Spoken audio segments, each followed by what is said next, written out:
یک هفته دیگر ساعت تو هستی؟ در قلب پایتخت دشمن صدام حسین در کنار برج آزادی یا خدا گفتی میای اومدی؟ ترانی خواهم کرد. گفته بودم میام ایران، اومدم ایرانم. اگر راست میگی و واقعا تهرانی تا 1 ساعت دیگه باید هتل بشی. الله اکبر. خاک به سر خواهرتو گذاشتی دم در؟ وای نمیدونی چقدر ذوق دارم ببینم.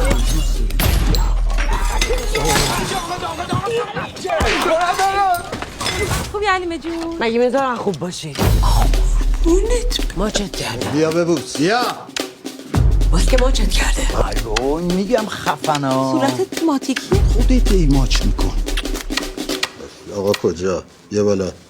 الانه که سرعه خانم به تکیه گاه احتیاج داره، به کسی که مثل تیر بهش تکیه کنه. مثل من. من که نمیخوام شب اینجا بمونم، من میرم خونمون. بفرمایید گم شو بیرون. دارم یه ساعت اونجا دنبال چی میگردی؟ تاتلیس شاد.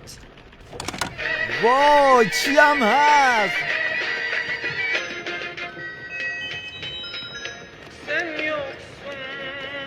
مصب شادشم غمگین.